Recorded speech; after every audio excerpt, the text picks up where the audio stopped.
Bueno, no podemos olvidar que vamos a analizar el entorno de la empresa en esta parte del tema dentro del marco de la estrategia que va a seguir la empresa para diferenciarse o para ser competitiva con respecto a la competencia.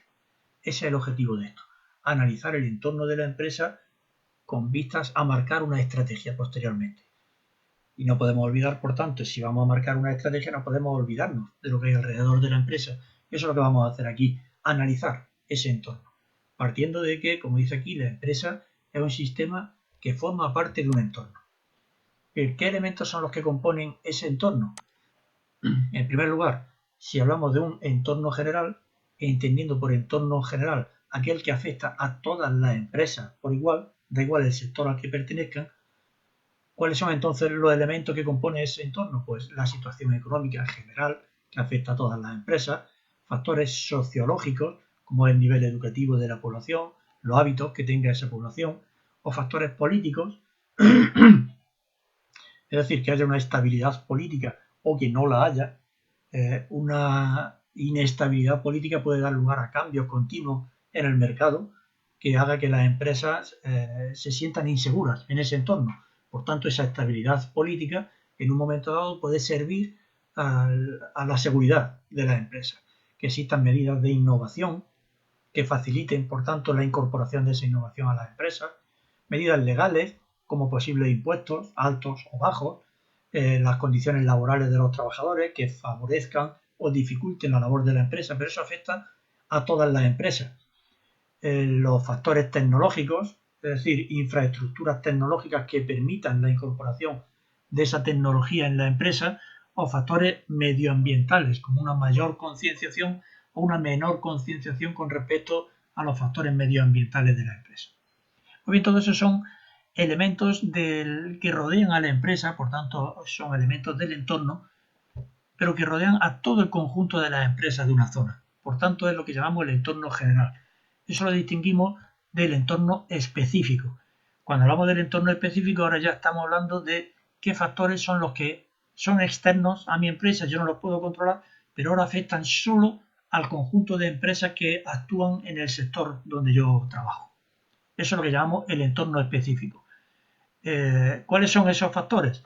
Pues los proveedores, los clientes, la competencia y los intermediarios. Esto lo vamos a analizar ahora después cuando analicemos las 5 fuerzas de Porter, que efectivamente lo que hace es analizar el entorno específico. Por tanto, dejamos su análisis para más adelante. Este análisis del entorno, cuando hablamos de este análisis del entorno, lo podemos hacer con esta técnica que aquí vemos, que es el análisis DAFO. La intención de esto es conocer la posición de la empresa con respecto a los factores que pueden influir en nuestra estrategia, en la posible estrategia que vayamos a marcar, teniendo en cuenta que lo que estamos pretendiendo siempre es establecer un sistema de vigilancia y de estudio permanente de ese entorno. Pues bien, decimos entonces que cuáles son esos factores, y esos factores que decimos son factores propios de la empresa o factores ajenos a la empresa. Y eso es lo que nosotros hacemos a través del análisis DAFO. Con el análisis DAFO perseguimos dar una idea sobre qué posición tiene nuestra empresa con respecto a la competencia. Y analizamos el entorno para ello y nos analizamos a nosotros. Ese es el análisis DAFO. ¿Por qué le llamamos DAFO? Por sus iniciales.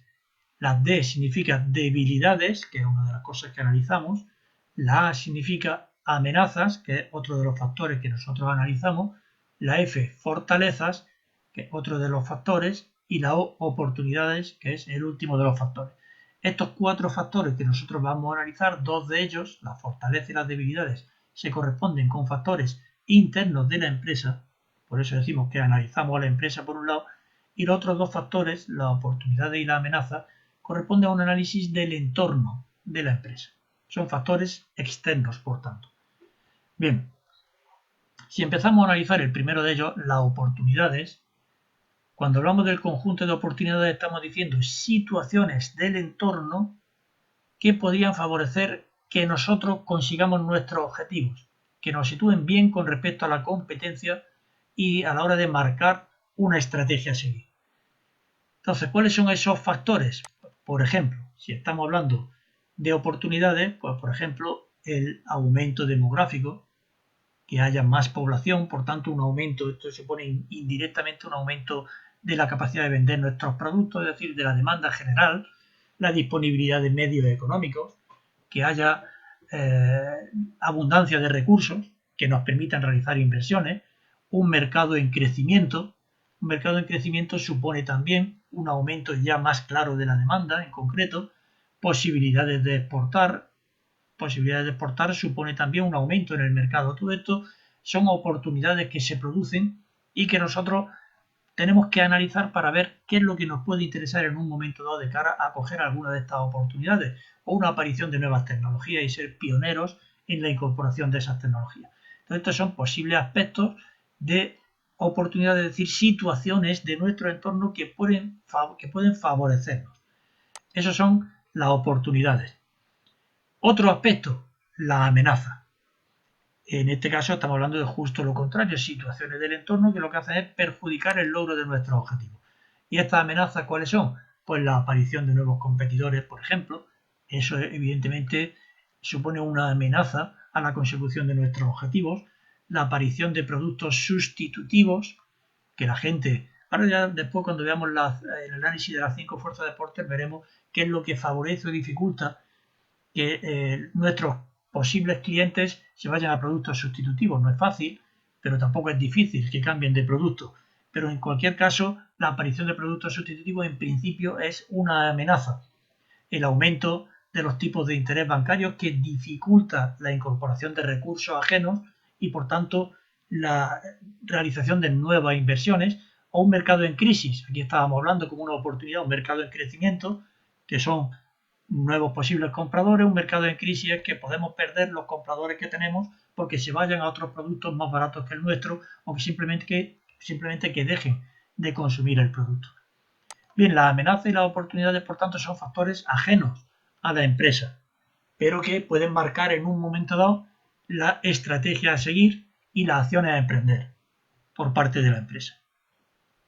Si analizamos factores internos, pues podemos analizar las fortalezas, es decir, características de la empresa. Ya no estamos hablando del entorno, como aquí, sino de nuestra propia empresa, que faciliten el logro de los objetivos, que nos permitan apoyarnos en ellas para conseguir el logro de los objetivos.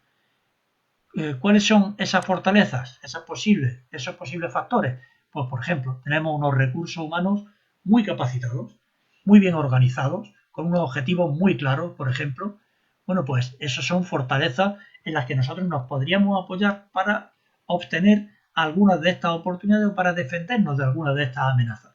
Apoyarnos en esta fortaleza o en una tecnología que nosotros tenemos de última generación. Eso nos puede servir también de apoyo para aprovechar algunas de las oportunidades que se produzcan o para defendernos de algunas de las amenazas que se produzcan. Eso en cuanto a las fortalezas. En cuanto a las debilidades que podemos encontrar en el análisis de nuestra empresa, ¿qué son las debilidades? Pues características también de nuestra empresa, que en este caso, en lugar de facilitar el logro de los objetivos, lo que hacen es ser un obstáculo para el logro de los objetivos. Entonces, lo que tenemos que intentar corregir esas debilidades para intentar, corrigiendo esas debilidades, aprovechar alguna de estas oportunidades o combatir alguna de las amenazas, corrigiendo, vuelvo a decir, esas debilidades. ¿Cuáles son esas posibles debilidades que ocurran? Pues unos recursos humanos desmotivados y sin formación. Esto habría que intentar corregirlo si es uno de los factores que nosotros descubrimos que tenemos. Unos objetivos poco claros, es decir, una organización interna poco organizada, recursos económicos insuficientes o una tecnología obsoleta. Todo esto son posibles debilidades que nos pueden dificultar, como hemos analizado antes, el logro de los objetivos, y que todas estas conclusiones las podemos sacar de este análisis DAFO para posicionar a la empresa con respecto a la competencia. Eso es lo que persigue el análisis DAFO. Posicionarnos a nosotros con respecto a nuestro entorno, analizándonos a nosotros y con eso conseguir o marcar una estrategia a seguir, pero una estrategia ya analizada. Una estrategia en la que hemos analizado nuestro entorno, nos hemos analizado nosotros y determinamos que por tanto una estrategia factible. Eso es lo que persigue el análisis DAFO. Hay otro análisis también que podemos considerar que es el de las 5 fuerzas competitivas de Porter. ¿Qué es lo que hacemos con esto?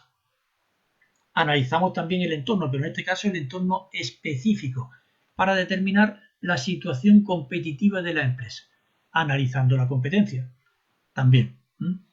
Entonces, lo que buscamos es situarnos con respecto a la competencia, es decir, con respecto a las posibles empresas competidoras y con ello determinar la estrategia a seguir para contrarrestar las posibles amenazas. ¿Qué análisis es el que tenemos que hacer entonces? Hablamos de las 5 fuerzas competitivas de deporte. La primera de ellas, la amenaza de productos sustitutivos. ¿De qué depende de que esa amenaza de productos sustitutivos sea mayor o sea menor?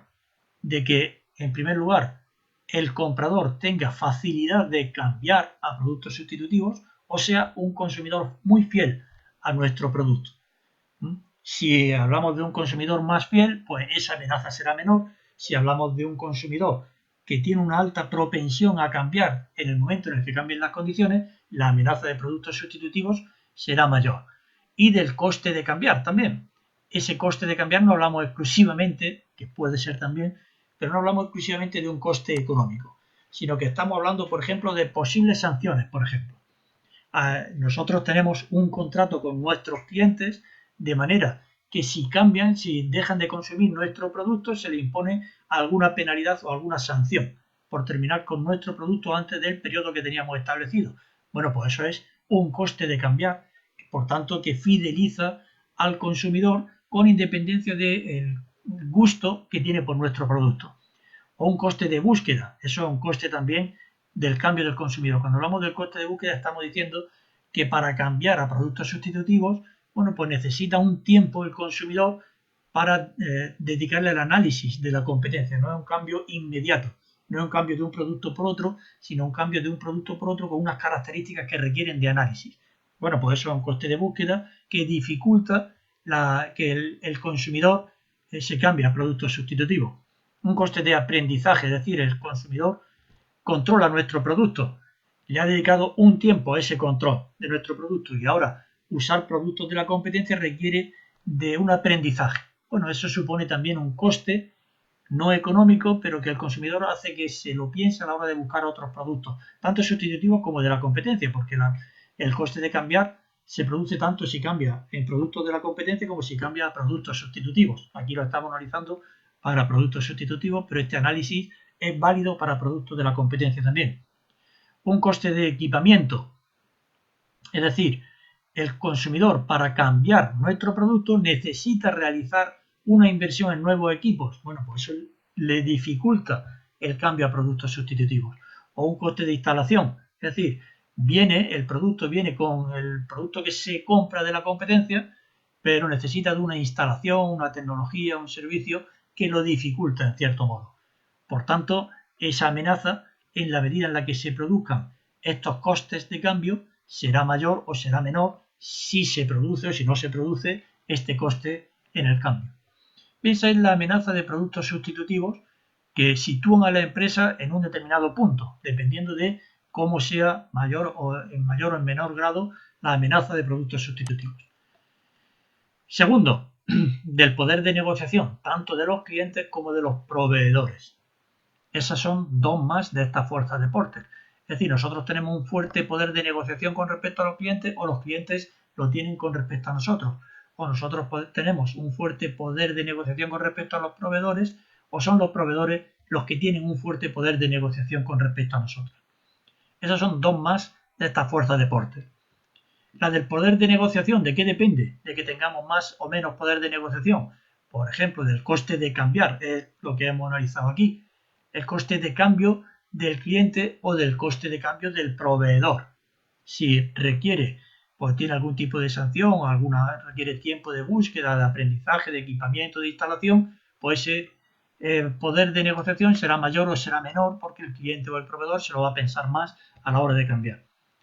De la concentración y tamaño tanto de los clientes como de los proveedores, es decir, es un cliente muy fuerte con una alta cuota de mercado, pues nos va a ser difícil imponerle las condiciones. Será él quien nos las imponga a nosotros en mayor grado. Si somos nosotros los que tenemos una mayor concentración de mercado, si vamos acompañados de un fuerte poder de mercado, pues entonces será el cliente el que tenga el menor poder de negociación.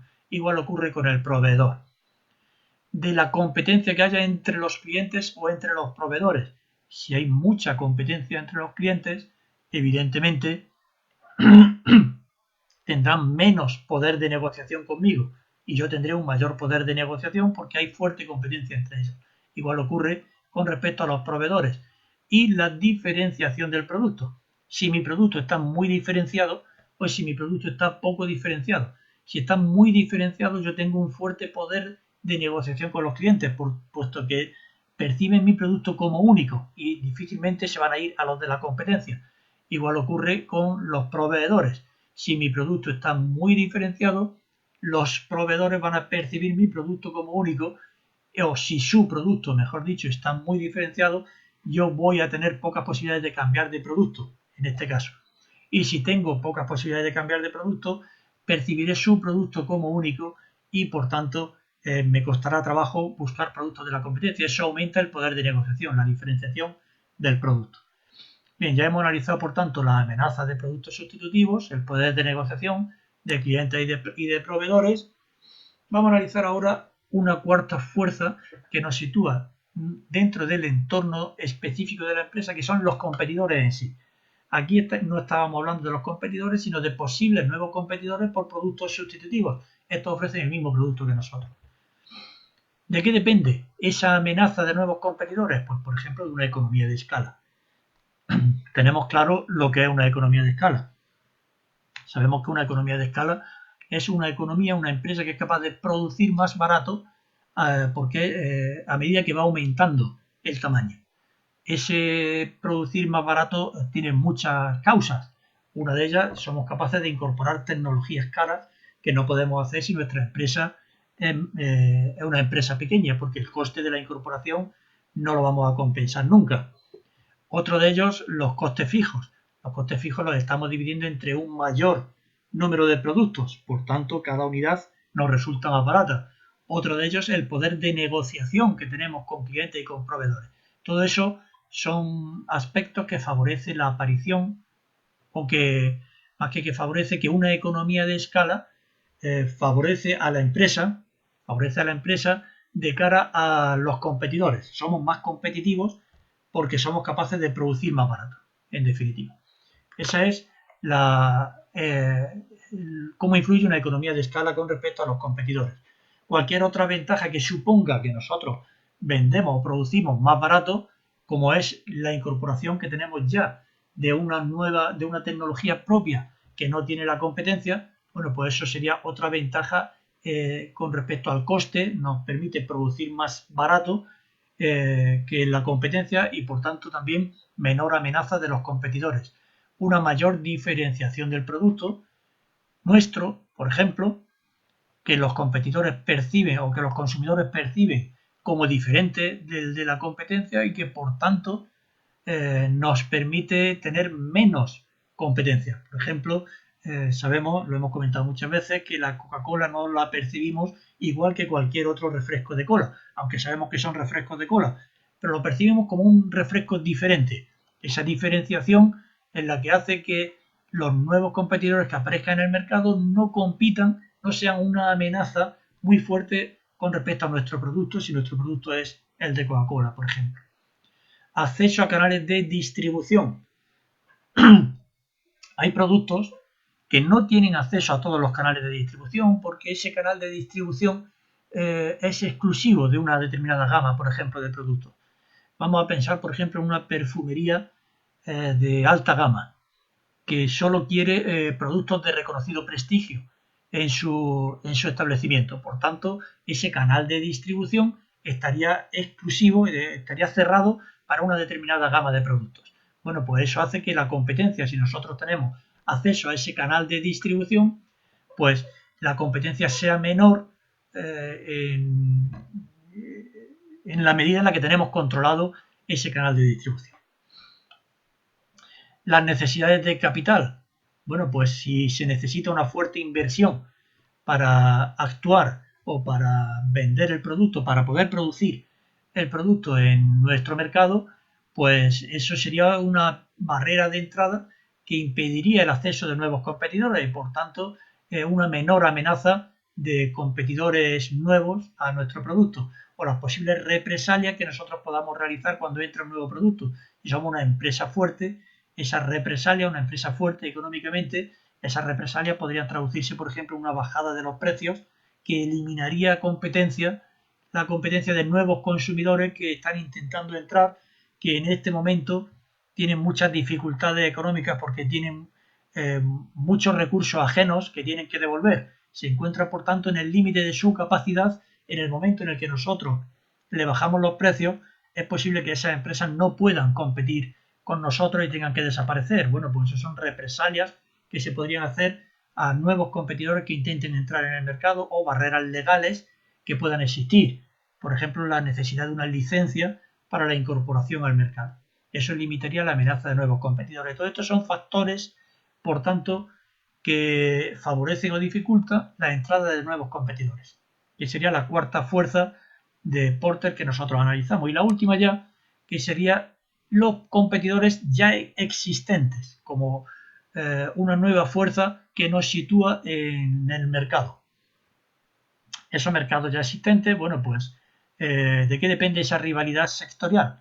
Pues de la concentración de los competidores o de nosotros con respecto a los competidores, es decir, más cuotas de mercado o menos cuotas de mercado hace que nosotros seamos más competitivos o menos competitivos o que tengamos más amenaza de la competencia o menos amenaza. La diferenciación del producto, como hemos señalado ya, nosotros tenemos un producto muy diferenciado, por tanto la amenaza de los competidores es menor, del posible crecimiento del mercado. Si un mercado en crecimiento, la amenaza de la competencia es menor. Si un mercado en crisis, la amenaza de la competencia es mayor, puesto que nos tenemos que repartir menos cantidad de mercado, por tanto vamos a luchar más por ese mercado que tenemos o por las posibles barreras de salida. Si se necesita una fuerte inversión para entrar en el mercado, una vez que se ha realizado la inversión, las empresas se lo van a pensar mucho, es salir, van a resistir mucho en el mercado, y eso sería una barrera de salida. Por tanto, la competencia en ese sentido de los competidores ya actuales es mayor, puesto que se van a resistir más a la hora de irse. Pues bien, este es el análisis que nosotros hacemos del entorno específico de la empresa con respecto a lo que llamamos las fuerzas competitivas de Porter, analizando el entorno basándonos en la competencia. Esto nos permite determinar la estrategia a seguir una vez que hemos analizado esa competencia, intentando contrarrestar las amenazas.